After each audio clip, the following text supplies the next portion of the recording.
Assalamualaikum warahmatullahi wabarakatuh. Perkenalkan, nama saya Muhammad Khairul Huda dengan NIM 3 digit terakhir 181.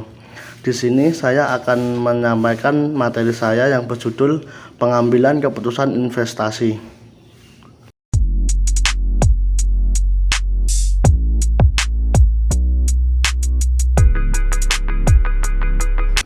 Untuk materi yang pertama yaitu pengertian investasi.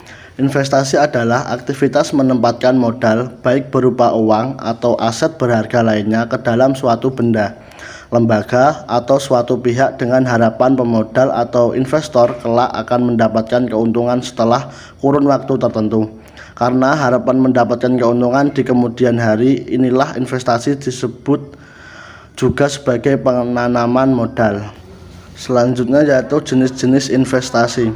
Yang pertama yaitu investasi properti, yang kedua investasi emas, yang ketiga investasi saham, yang keempat investasi reksadana, yang kelima investasi valuta asing, yang keenam investasi obligasi, yang ketujuh investasi syariah, dan lain-lainnya.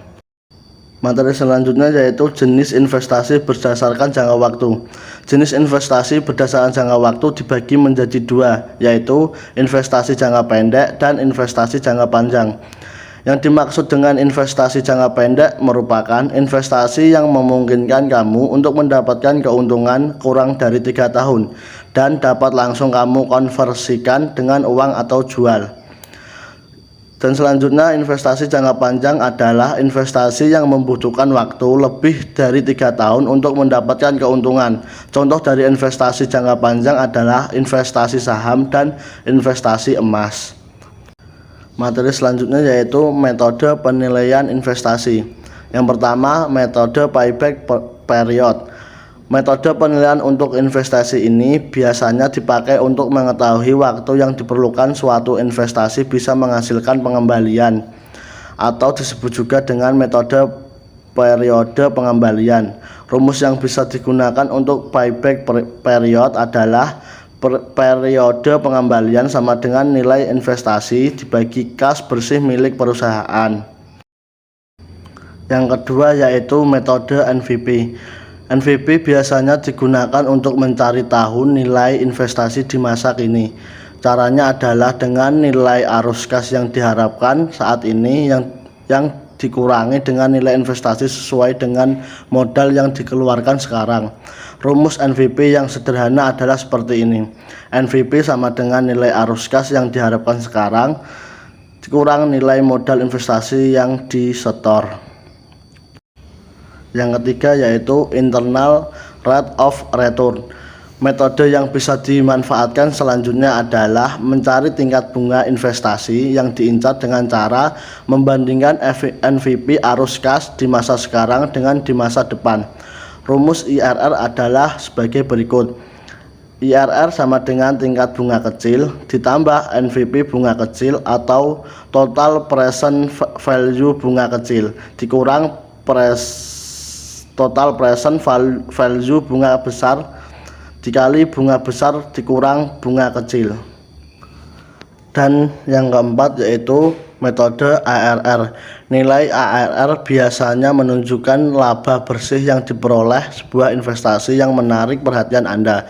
Anda bisa menggunakan rumus ini untuk mencari potensi keuntungan dari sebuah investasi.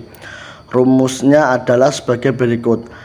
ARR sama dengan laba setelah pajak rata-rata dibagi investasi rata-rata per 100%. Untuk materi selanjutnya yaitu kelebihan dan kekurangan metode tersebut. Yang pertama, kelebihan payback period. Rumus payback period mudah dipahami dan digunakan dengan perhitungan sederhana untuk mengukur resiko investasi sederhana. Payback period bisa membantu kamu menghitung waktu yang dibutuhkan untuk mendapat kembali modal yang sudah digunakan.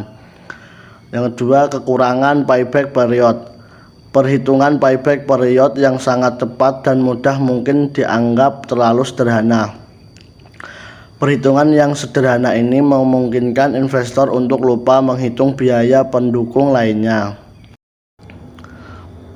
kedua yaitu kelebihan dan kekurangan metode MVP dan IRR. Kelebihan dari metode MVP yaitu keuntungannya diukur langsung dari kontribusi dolar kepada pemegang saham. Dan kekurangan dari metode MVP yaitu kerugiannya adalah ukuran proyek tidak diukur. Selanjutnya kelebihan dari metode IRR. Keuntungannya adalah menunjukkan pengembalian uang asli yang diinvestasikan. Kekurangan dari metode IRR yaitu kerugiannya, terkadang hal itu dapat memberi Anda jawaban yang bertentangan bila dibandingkan dengan MVP untuk proyek yang saling eksklusif. Yang ketiga yaitu kelebihan dan kekurangan metode ARR. Kelebihan dari metode tersebut, yang pertama simpel dan mudah dimengerti.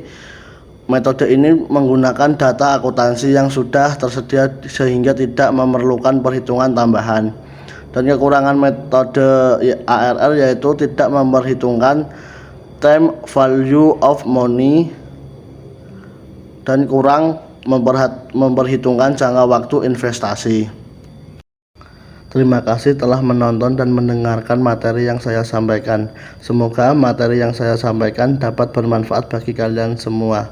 Dan jangan lupa like, comment, and subscribe ya. Terima kasih. Wassalamualaikum warahmatullahi wabarakatuh.